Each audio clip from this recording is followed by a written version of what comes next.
How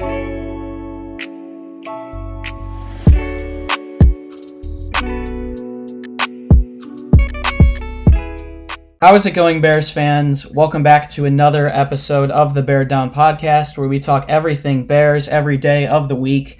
I am your host, Chris Malpe, and today I am joined with my co-hosts, Parth and Jaylen McClinton. How's it going, fellas? Doing good. Just had dinner, and now here we are recording some football. Yeah, same. Can't wait to finally talk some Bears football and stuff like that. And we are joined today by a very special guest. He's an ESPN NFL analyst who spent 7 years in the National Football League, a former Iowa Hawkeye and Glenbard West Hilltopper, just like myself. And he is currently the defensive backs coach at IC Catholic Prep. Welcome to the show, Matt Bowen. How's it going, buddy? I'm doing good, guys. How are you? We're doing good. We're excited to have you on. Talk some Glen Ellyn, I guess. I never thought I would be saying that here, but and also obviously talk some Bears. So let's hop right into it.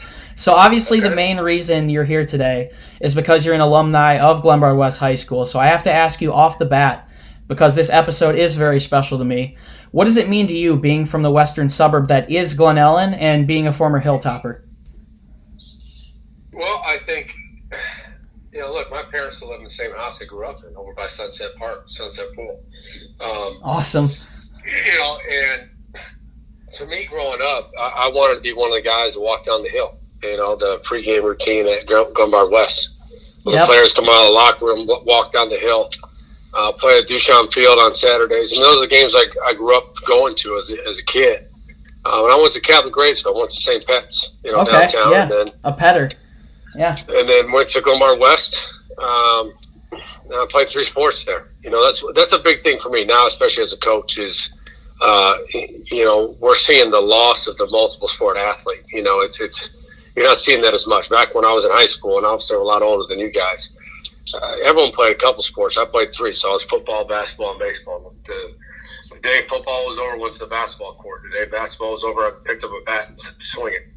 And then in the summer, you play summer league basketball, summer league baseball, and also have your football camp. And football camp back then wasn't like it is now. You'd have some lifting, you do some offensive and defensive install, but it wasn't as dedicated as it is now. But I love growing up in Glen Ellyn. I really did. My family and I looked at possibly moving there. We lived in the city when I got done playing.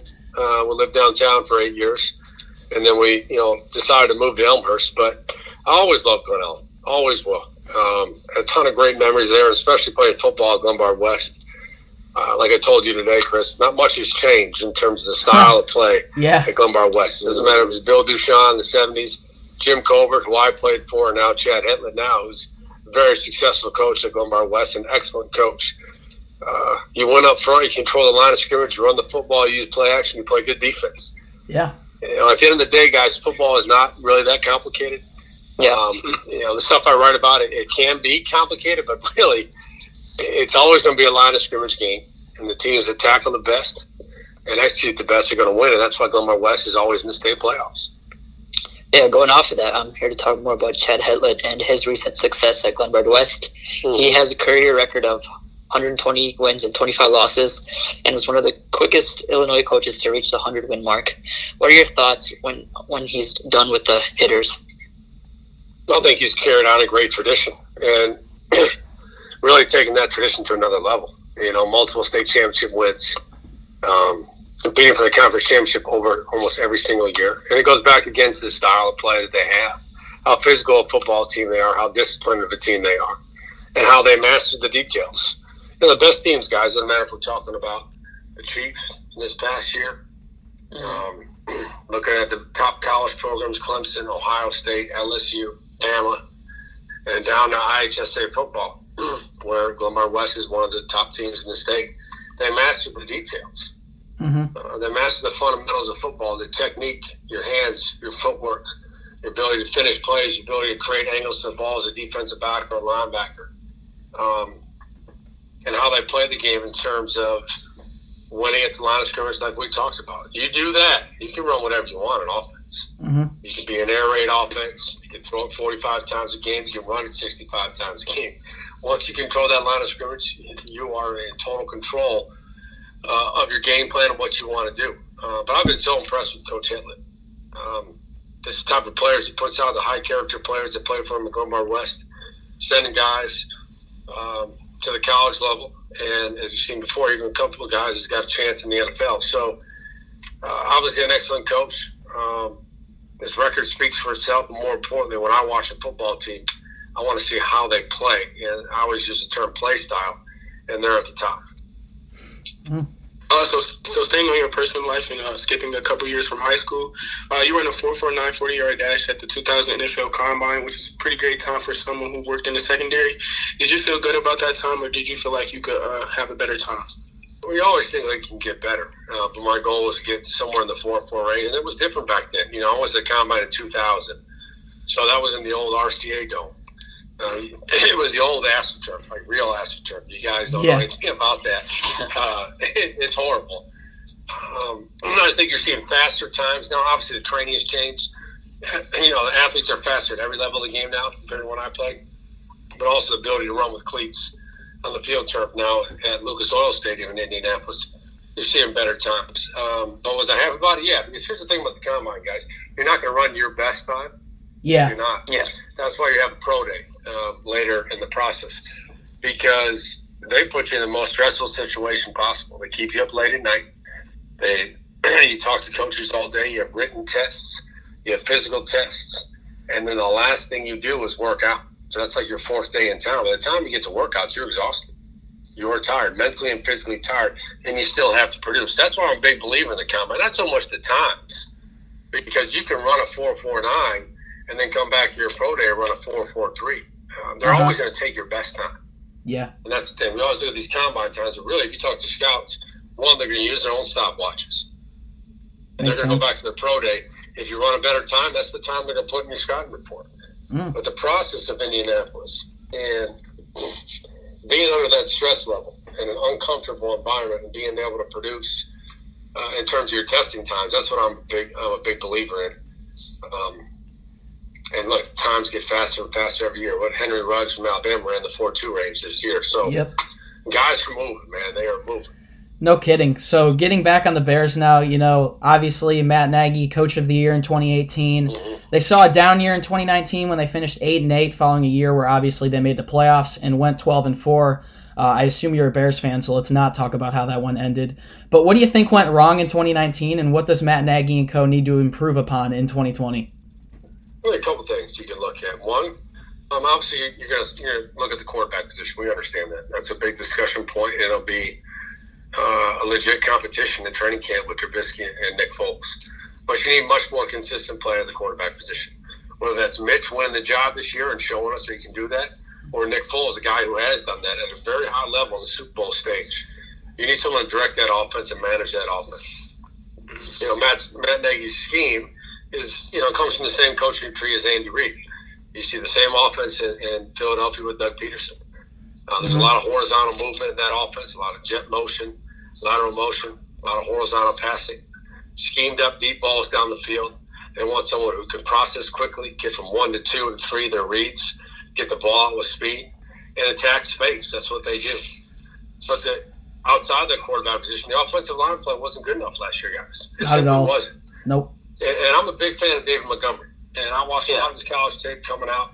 And I really like David Montgomery. He's not a blazer. But look, guys, at the running back position, how many guys in the league are going to rip off 80-yard runs? There's not that many. What you're looking for is chunk plays. You want 25 to 40-yard runs. You want explosive plays. You didn't see that in the run game last year. I think at times Coach Nagy got away from the run game too early. But when you look at just the specific traits of David Montgomery, he's got contact balance. He's got wiggle. He can shake in the hole. He's got good lateral quickness. He can be a one-cut guy, and he's got receiving traits on the back foot. He's got the physical makeup of a pro running back. Yeah. Got good volume last year, but I think they can scheme better in the run game. I think they need to be better, especially in the interior of the offensive line. Is there an inside zone run team? Yeah. Tariq Cohen, what's the plan there? You know, you look at Tariq Cohen 2 years ago in terms of his receiving numbers and production way up in the playoff season. This past year, not as much. What teams are doing, again, is because teams look at Allen Robinson, number one receiving threat in that offense. So for a team like the New Orleans Saints in that game, you put Marshawn Lattimore and Allen Robinson. Who's the next guy you got to take away in the passing game? For a lot of teams, it's Tariq Cohen. So what do? They used the safety. They used Von Bell. They used Gardner Johnson. And they played their 3 safety defense, and that's how they limited Tariq Cohen. So the Bears had to find better ways to scheme him, find better ways to get him on the edge, and get him in space. Yeah, and also absolutely. on top of that, the guys around him got to play better. You need more availability and production from Anthony Miller. He needs to be on the field. He needs to be a productive player. The tight end position. And they went out and got Jimmy Graham. Now, I'll tell you, Jimmy Graham's play speed is not what it once was. Jimmy Graham's flexibility is not what it once was. Can he be, though, a middle-of-the-field target for whatever the starting quarterback is? Sure.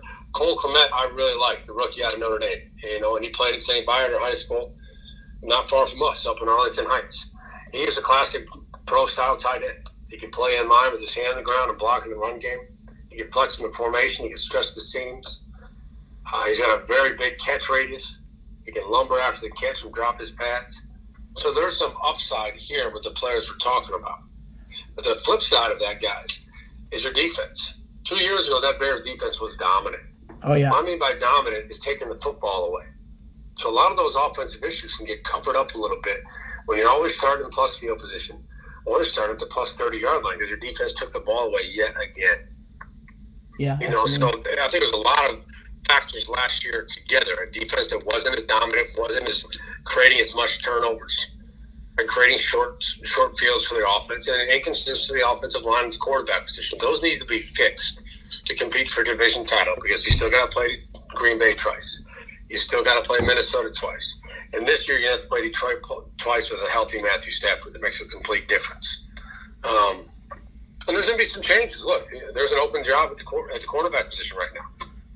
And where Prince Amukamara used to start, you got Artie Burns they brought in from Pittsburgh, former first-round pick. You got Tolliver, and you drafted Johnson out of Utah, who I really like. I really like him. I thought he was a first-round grade all the way. In terms of his man coverage traits, his ability to break in the football, his aggressive play style, and aggressive coverage traits. He's going to be a good fit. But again, you're talking about a young player. And I can speak from my own experiences. It takes time. As a rookie, you're just trying to find a bathroom in the facility. And you're trying to find out how do I get home from practice? There's so many different things going on as a rookie. You're just trying to survive on certain days, and you also have to play at a high level. I'll tell you a story. When we were playing, I was drafted by the St. Louis Rams, and we were playing a preseason game against Buffalo, and it was a coverage where I had the fullback, and I couldn't find it. It just wasn't there. So I just kind of lined up behind the linebackers, right? Well, the fullback had split out wide at wide receiver. He was wide open. They threw it to him. He walked in the end zone for a touchdown. Yeah. So you're going to have moments like that where guys just make mistakes. But you got to play, guys. You got to play. To develop in that league, really any level, high school, college, to pro, you got to play. It's one thing to practice. It's one thing to watch film. That's all a part of the process of becoming a pro player and developing pro-level traits. But you have to play the game of football to get better. And when you do, you're going to get beat. But then the players whose careers take off, they take those moments and use them as teachable moments and make corrections off those mistakes. But it is a process, and a lot of times it's up and down. I do a lot for fantasy at ESPN. I was asked a recent question about Kmet as a fantasy, producer as a rookie. One, it's hard for tight ends. It's hard for tight ends to produce consistent fantasy numbers. And how much target volume does he really get this year? Can he get 30, 35 catches? I think he can. I think somewhere around that is fair because he's going to split snaps with Jimmy Graham. And you got Allen Robinson, you got Cohen, you got Miller. So there's going to be tough for a rookie tight end to produce a ton of volume. One player we didn't mention is Ted Ginn. Yeah. They added Ted Ginn. Now, Ted Ginn is not going to be a guy who's going to catch 80 passes for you. That's not his role at this stage of his career. But I'll tell you this, fast stays fast.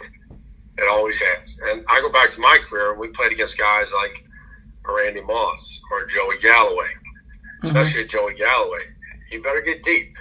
Yeah. Run right by it. You better get deep. So what that does, guys, and why I think they went out and got a Teddy Ginn, because that's what they envisioned Taylor Gabriel was, a guy that has that vertical stretch ability, that can push safeties down the field, that can create intermediate throwing windows for the quarterback to work the middle of the field. So you run a vertical down the field, you run a crosser underneath it. what happens is you pull those safeties out and you try to attack the area between the safeties and the linebackers. And Teddy gives them explosive playability. That's one thing the Bears lacked last year, too. They're ranked near the bottom in the NFL in explosive plays. And look, every coach is going to say, yeah, I want to put together a 12-play drive and wear out the defense. Man, that stuff sounds cool. I get it. Eventually, you got to create some explosive plays. Pass plays over 20 yards down the field where you can pick up chunks and move down the field much quicker. And that's one area the Bears have to improve in as well.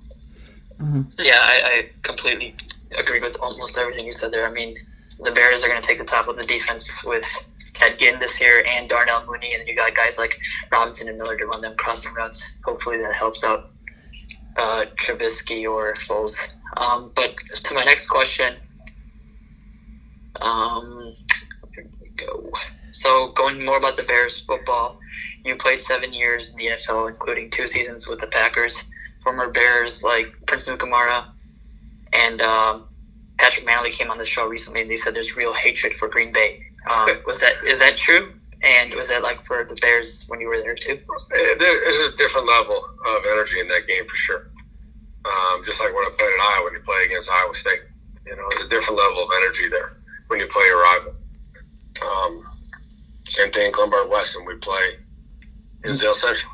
Yeah, it just felt different, right? It feels different. The game's faster. The play speed is faster. It's much more violent on the field. It's much more physical.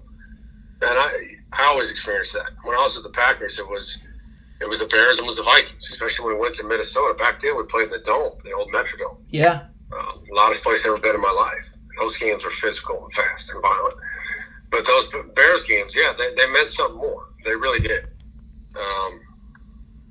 When I was in Green Bay for 2 years, we played the Bears on Monday Night Football at the University of Illinois. This was 2002 because 2002. That's when they were rehabbing Soldier Field and rebuilding it. So the Bears played the entire season down at U of I. And that was a unique experience, man, because it kind of combined that college atmosphere with the Monday Night Lights. About third play of the game, Parth threw an 80-yard touchdown to Donald Driver, and that was it. We beat them that night, but those games just felt different, man. I used to love coming back and playing in Chicago. I think we didn't play them a bunch, especially after Green Bay. I signed with Washington before the deal with Washington. So we didn't play Chicago a bunch, but when I was with Green Bay, and I used to love coming back. Now, the game at Illinois was unique. It was special. It always will be to me. But playing at Soldier Field, man, there is nothing like it, man. Absolutely. Nothing like it. Yeah, so, There's some great stadiums like that, Sorry about that. So, if you take a look at the Bears' secondary this offseason, another player they added alongside Jaylen Johnson is a veteran strong safety into Sean Gibson, which allows the Bears to move Eddie Jackson back to his free safety position. And you already know that they have an all-pro back there in Kyle Fuller. So I want to ask you, as a former member of multiple NFL secondaries, what are your thoughts on this Bears' secondary heading into 2020? Well, I think Gibson's a solid pickup. You mentioned a very key point there, is that if you look at the numbers, going back to 2018 compared to last year, Eddie Jackson did play in the deep middle field more in 2018. And more reps back there, more snaps. And the Bears play a lot of split safety coverage. Okay, split safety coverage is when you have 2 deep. So you can play quarters, or you can play cover 2, or you can play what's called cover 6. And 2 plus 4 equals 6. So one side of the field's cover 2, the other side's quarters. Bears play all that, but they do play single high defenses as well. And single high is your man coverage or your cover 3. And you want Eddie in the post. And that's why Eddie got a brand new contract, because Eddie can track the ball as well as anyone in the National Football League. He really can. I don't know what Eddie runs in terms of his 40 times. I don't care, because I can watch the film and tell you he plays as a 4-4 guy on tape, and he's got natural ability to track the football and to finish plays. Gibson, Gibson earlier in his career was that post guy. Absolutely. If you go back earlier in his career, he was that post guy. But I think at this stage, he's much better suited to be in split safety coverage or rolls down in the front. And anytime you get a veteran safety, that helps you a lot. And obviously, last year with Clinton Dix, I don't think the Bears played their best football last year. But Clinton Dix, you're seeing he's down in Dallas. He's going to get another opportunity to run with the ones down there in Dallas. Clinton Dix has first-round traits. But I think this matchup might be better for this football team with Gibson and Jackson in terms of the style of defense they want to play and getting Eddie back in the post. Kyle Fuller is a great story. He's a first-round pick, had an injury, and then his career kind of took off. Kyle Fuller is one of the best corners in the NFL playing off-man coverage or in quarters coverage, just playing off coverage. His pedal is so smooth. He always keeps his shoulders square. He's got great transition speed. When I talk about transition speed, that's the ability to come out of your back pedal and drive downhill in the football. Mm-hmm. He is excellent at that. I mean, he really is. The key is that other cornerback spot. Who wins it? Now, we already discussed that a little bit, but who wins that other cornerback spot? Man, I would probably say Tolliver at this point. It's a tough question. I'm sure Tolliver's going to get every chance to win the job. He's been there. He's played before. He's got game minutes, played in special teams. But you just don't know. That's why you have, the great thing about football, and hopefully we see training camp start on time, mm-hmm. is the competition. The competition makes you better. I mean, it really does. I mean, it sounds like coach speak, and I guess it is, but you want to, I always remember Danny Smith, who was our special teams coordinator in Washington, always said the best football teams have competition at every position. And even teams like, Green Bay, obviously Aaron Rodgers is going to start, but someone behind him, push him a little bit, and playing great football behind him as a two. That helps everyone. And the Bears have that at key positions this year. They're going to have in the offensive line. They're obviously going to have the quarterback position. And that cornerback spot opposite Fuller. You got talent there. Like I said, Artie Burns, the guy from Pittsburgh, a former first-round pick out of Miami. Johnson, second-round pick out of Utah.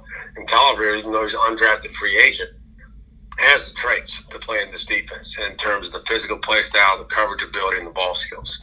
So that's a great competition. And at worst, it creates a lot of depth for you.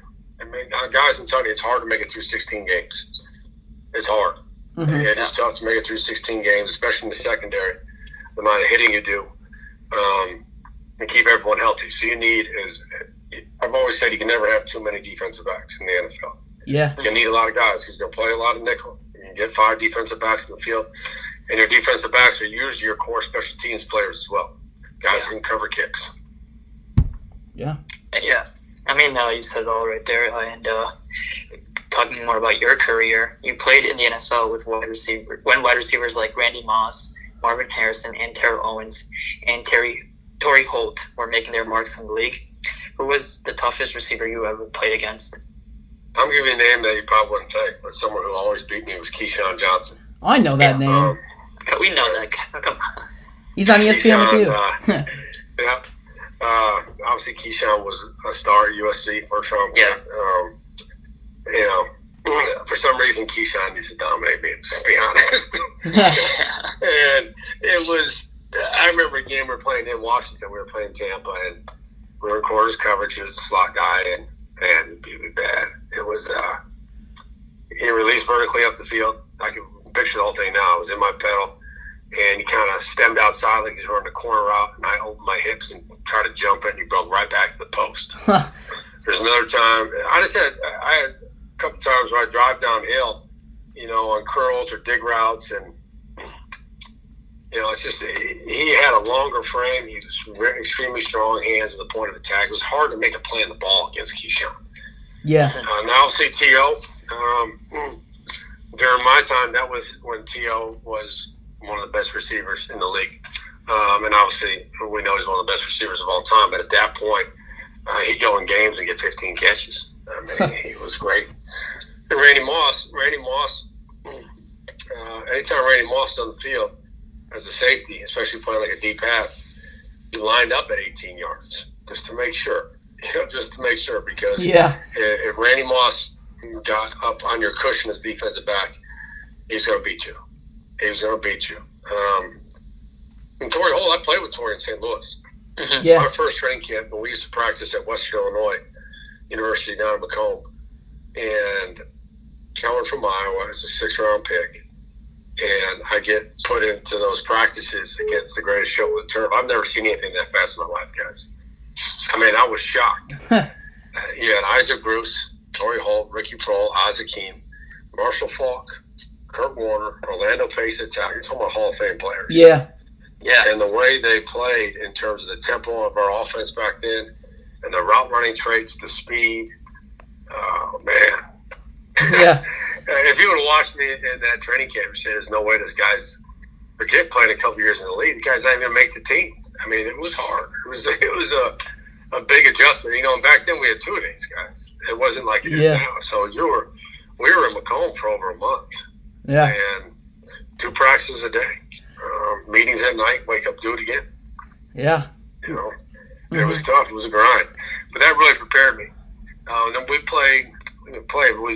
we scrimmaged Tennessee that year. The Titans came up to Macomb, and I remember going during called the inside run drill. An inside run drill is all runs. There's no wide receivers. I looked in the backfield. Steve McNair, quarterback, Lorenzo Neal, fullback, and Eddie George, tailback. Oh, I man. said, man, you want to talk about physical football. He come downhill against Lorenzo Neal. And I don't know low now. He does radio with one of my buddies out in San Francisco. Lorenzo Neal, he'll put your pads on you. He'll take your soul. That's what he'll do. And I got bounced around quite a bit. Yeah. There's no doubt. So, but that's the great thing about the NFL. There's nowhere to hide. You get thrown right in the mix. Either you survive or you don't. Yeah. So it's a great learning experience. Every time you go out to practice field, it's a great learning experience, especially in training camp. And obviously I'm not going to do that this year because of COVID. But those joint practices are some of the best things you can do because in a joint practice, unlike a preseason game, you control everything. You say, okay, we want to get more red zone reps, you get more red zone reps. We want to rep 2-minute drill, let's go do 2-minute. You want to rep goal line. I'll tell you what, you rep goal line against another team in August, it is wild, man. It is wild. So when I was in Washington, we used to do it with the Ravens. Practice with the Ravens during the summer. And, Ray Lewis, Ed Reed, some of the best football players we've ever seen. Chuck Pagano, so, it's worth mentioning. Yeah. Awesome. So, sorry. Go ahead. No, I'm done. Go ahead. Oh, okay, cool. So shifting back to the Bears a little bit, and you already talked obviously about this really important competition coming up in training camp, so you don't have to give me an incredibly elaborate answer if you don't want to, but who do you think's the week 1 starter? Mitchell Trubisky, the quarterback who's entering his 4th season in the league, or Nick Foles, someone who the Bears sent a 4th-round pick to Jacksonville to acquire? Based on the film, I think it's Nick Foles, but that's why you have a competition. If I'm Matt Nagy, I want to see Mitch Trubisky play his best football. That's what I want to see. And that's why you bring in competition. You want to see how players respond. So I'm Matt Nagy or Ryan Pace. Or in that locker room as a Bears player right now. I can't wait to watch him compete. Mm-hmm. I can't wait to watch him compete. Now, Mitch is going to have to elevate his game. We can't predict what that's going to be right now. No OTAs, no minicamp. We don't know that yet.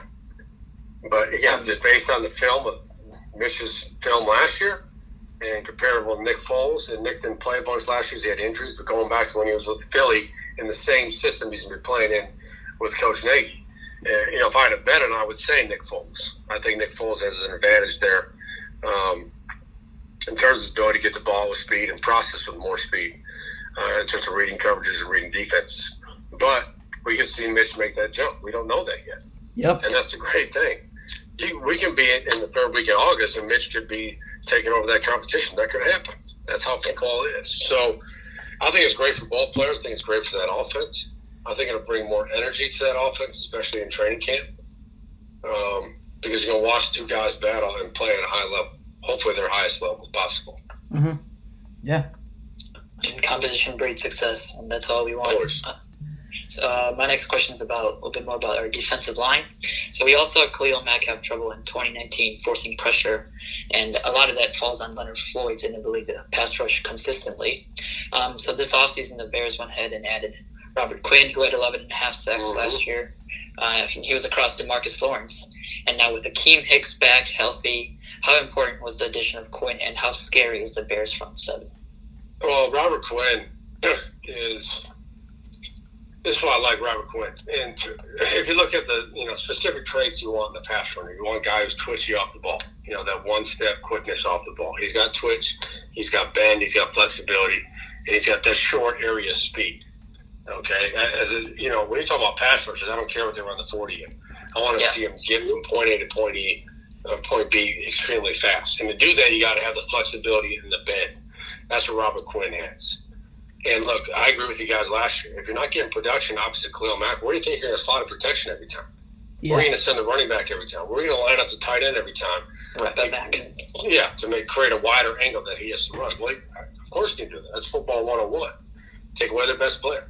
But now, especially like you mentioned, a healthy Akeem Hicks, and you're not going to see it as much in the stat column, right? Mm-hmm. You know, as an interior defensive lineman, unless you're Aaron Donald, Fletcher Cox. All those guys aren't producing 10, 12 sacks. That doesn't matter. Akeem Hicks, the best way to describe him, he's a disruptor. Oh, yeah. He's a very disruptive football player. And like I said, it doesn't show up all the time. You just check the box score Monday morning. We're going to show up every time. But you watch the tape from this guy, he frees up linebackers to the football. He creates that interior penetration. He can push the pocket, which forces the quarterback to walk into Khalil Mack or walk into Robert Quinn. He's a vital part of that defense. And right now I look at it, especially in pass rush situations where it's 3rd and 7+, if I'm a quarterback, that ball better come out pretty quick. So you hold the ball in the pocket against this Bears defense with those 3 guys healthy, they're going to put their pads on you. They're going to put you on the ground. Absolutely. So we got 2 more questions for you. You know, obviously the new NFL CBA recently went into effect, and now there's an extended playoff field this year where 7 teams will make the playoffs from each conference. So do you think that if the offense can show improvements in 2019, that the Bears could possibly earn a wild card spot or even be competing for the NFC North title? Well, the first thing I'll say is I love the new playoff format. I know some people don't like change, but I think it's a great change. I think it makes December football great. Yeah, absolutely. You have everyone competing. Everyone's going to want that 1 seed. There's only going to be 1 bye. Everyone's going to want that 1 seed. But an opportunity to get more teams in, I think it creates more competition in the league. And look, can the Bears be in a position where they can compete for one of those final spots? Sure. I mean, a lot of things have to happen, though. Everything we've been talking about throughout this entire show has to happen. And the other thing is you have to stay healthy. You know, this league is really it tests you. It's always going to test your roster depth. There's no question about that. You have to have key positions stay healthy. But if they can get much more consistent play out of the quarterback position, have a better plan for Tree Cohen, get the run game going with David Montgomery, utilize the tight ends they have in their roster, there's an opportunity to do that. But like we talked about also earlier in the show, you need that defense to take the football away. You got to have that. Mm-hmm. You got to have that. And take that football away. And again, it's hard to predict turnovers, guy. You know, sometimes they just come in bunches. You know, sometimes the ball just falls right into your lap. But that usually means that everyone's doing their job when stuff like that happens.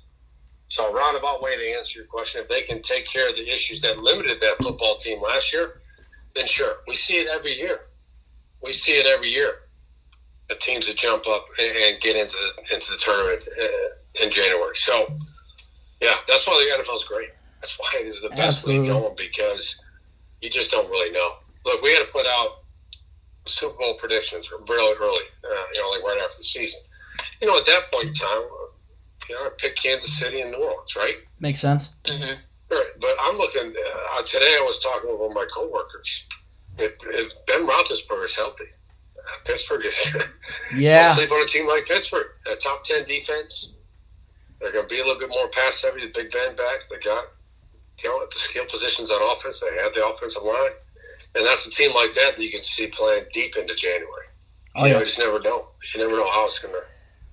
You never know. Awesome. Right. So we got one more question for you. So obviously, Matt, we spoke earlier when this all started about how a lot of us here at Bear Down are young adults, college students who eventually want to enter the world of sports media someday. So what advice would you have for young adults and kids looking to someday do what you do? I'd say the best thing is to understand the process of it. I'll give you my story. I fell in love with writing because of advanced comp class at Glen West. Yeah. I'm not joking. That's where my love of writing came from. And then when I went to college, even as a football player at the University of Iowa, I worked for the Daily Iowa school paper. Sweet. To get to start building a resume. When I got into the NFL, every place I went, I wrote. So I wrote a guest column for the St. Louis Post-Dispatch, I believe it was. But the Packers, I wrote for a thing called Packer Plus, which is a part of the Milwaukee Journal-Sentinel. In Washington, I wrote for the Washington Times. And in Buffalo, I wrote for a little paper, my last year in the league, called the Niagara Gazette. And I did them all for free. I wasn't doing it to look to make extra money or anything. I did them, what we used to call to get clips. I don't know what you call them anymore, but this is back before, everything was on the internet, Yeah, getting stuff for a resume, basically. Yeah, and when I got done playing, I was 31 years old, and we're living in Chicago. My wife and I just had our first son. We have 4 sons now. We have our first son. We're living down the street from Wrigley Field. And I said, I don't know what I want to do. And my wife said, why don't you go back to school? I said, you got to be kidding me. I'm not going back to school. Come on. But I did. I went to DePaul and got my master's. It was called Writing and Publishing. And that helped me so much because at Iowa, I had a journalism degree. Uh-huh. But writing and publishing is totally different. I did poetry, short story, fiction, nonfiction, everything. I took stylistics classes. I took rhetorical grammar classes. I had to diagram sentences again, which I wasn't a huge fan of, I'm not going to lie. But it helped me to, really establish my voice or my tone as a writer. I think that's carried over a lot into football. I write about football. Right now I'm working on a piece for ESPN about the top players, and teams inside what I call the tight red zone, +5 yard line to the goal line. Well, I'm pretty sure the Bears aren't making that article. Not after last year, no. But what I can say about that is I'm writing about football, but I still think I have a unique voice that I've developed over time. Uh-huh. And when I got out of grad school, I did a guest column for the Washington Examiner, right, from Chicago. Then I did the Sun-Times. Sweet. I wrote game recaps for the Sun-Times. I'd watch the Bears game at home, write up a couple plays I saw, and that would go online. Then I was part of a group that created a football website called the National Football Post. And we just filled it up with content every day. That's what we did. Every day we're just filling stuff up with content. Whether it's fantasy, front office stuff, obviously NFL analysis as well. And then I started writing for the Chicago Tribune after that. I wrote Tribune for a while, covering the Bears. Then from there, I went to Turner Media, which is CNN and Bleacher Report. Mm-hmm. And then from there, I went to ESPN. So it took me a while to get there. I mean, that's my point. It took me a while to get there.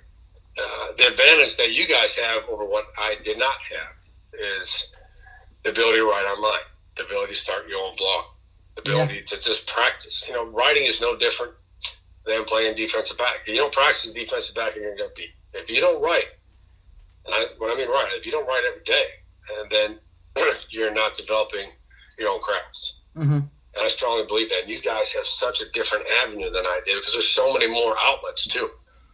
There's so many more outlets to write at, and if you're not at one of those outlets, you can start your own.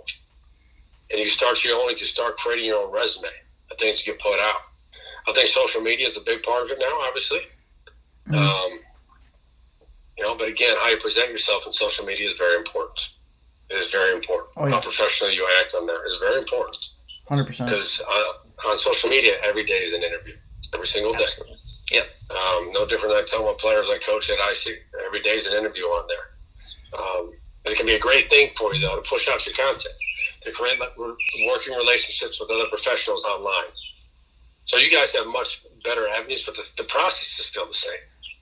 Absolutely. And there's times you just have to kind of embrace that process. And it's not going to be a smooth road all the way. It's going to be up and down. It's going to be up and down. But also how much has changed about journalism. It was, when I came out of Iowa, it was just writing at the paper. That was it. But now what we call ESPN is digital journalism. That's what it is. It's called ESPN Digital because it's print, it's video, it's radio, it's podcast. It's all combined there. So my advice is to try to get into as many things as possible. Get your voice out there. Always be professional. And be willing to accept that sometimes when you start out, it's not going to be the job you want right away, but it's an avenue or a path to get to the job you want. And I think my story is a perfect example. Yeah, it took me, almost 8 years post-career to get to ESPN. Mm-hmm. And I wasn't a star player. I was just started a couple of years, played a lot of special teams, bounced around, got beat up a little bit. I mean, that's a lot of guys, that's the career arc in the NFL. So I had to work my way after post-career to develop my own craft and my own style, my own voice, all that stuff. And you just have to put in the work, just like any other professional. Put in the work. Absolutely. We were talking today on text about what I do for IC on game days. As I fly to Philadelphia every single Thursday throughout the regular season, do the NFL matchup show with Sal Palantonio and Greg Cosell. And we tape it on Friday mornings. The reason we tape it instead of going live is it's a very detailed show. It's a scheme show. It's a film breakdown show. Yeah. And after we're done Friday, we tape it at NFL Films in Mount Laurel, New Jersey, which is outside of Philly. I put on my coaching gear. And then I go to the airport, and I fly from the airport. And when I land at O'Hare, I get into an Uber, and I go right to the stadium and put my bags in the sideline and coach. Crazy. So, crazy, man. That's the other thing I didn't mention. I think with writing and media, you have to have a passion about it. Yeah. You have to, especially with you guys. You guys are putting your voice out there now, right? Yeah. So the more passion you guys show and the more interest you show in what you're talking about and the people you're talking to, that's how that stuff takes off. If your passion is there, people gravitate to that. They always do. It doesn't matter if we're talking about football or media. In football, you gravitate to guys that are passionate. Mm-hmm. You gravitate to them. I noticed that when I was in Green Bay with Brett Favre. Yeah. I looked, for me, that was a unique moment because I watched Brett growing up, being a Bears fan here in Chicago. And to play with him, to see the passion, the energy he had, the toughness he had, I wanted to be like that, right? I wanted to be like him. So, but your passion is important. And this business is important. Mm-hmm. You have to be able to show your voice, the passion in your voice when you're doing radio and podcasting. And when you write, you got to feel that passion in your writing voice as well. Oh, yeah. So that would be my answer. Awesome. Well, if you guys would like to find more from Matt, you can check him out on the NFL Matchup Show every weekend on ESPN and the ESPN app. You can also find more of his work on ESPN.com. And if you want to find him on social media, he's on Instagram and Twitter at MattBowen41. Matt Bowen, thanks for joining the show, my friend. That was awesome. All right, guys. Thank you so much. If you want more content from us, do us a favor. Head over to our website, beardown.com. Matt just spoke about how you have to be writing and posting every day, and that's definitely a motivating factor for us. We're trying to post content for you guys every single day of the week. If you want to find us on social media, you can head over to Bear Down on Instagram and Twitter. I'm gassed out after that long interview, and you can also find the link to our social media down in the description. Jaylen McClinton actually cut out during that call, but Parshaw is still here. Parth, Matt had some really detailed answers, some great stuff to say. Any last words before we sign off on this one? Yeah, just another great guest we had on the show. It was super fun to listen to. I think this is probably your longest episode. Oh, yeah. We're at 43 minutes right now. Yeah, so I hope you guys enjoyed it. If you're here to the end, you're a real one. And thank you guys for tuning in once again. Absolutely. It's been a pleasure to be your host. Once again, my name is Chris Malpe. That episode definitely did mean a lot to me. Growing up, making a fan page, making a small brand, I looked up to Matt and some other people from my high school just because I know they were doing it big and doing what I wanted to do big. So I really appreciate him for coming on. Bears fans, do us a favor. If you have made it this far, do us a favor and subscribe. Click the like button. Click the bell for notifications whenever we post. Do us a favor. Continue to stay safe. And as always, as we are reaching the 45-minute mark, bear down. We'll see you in the next one. Peace. Peace.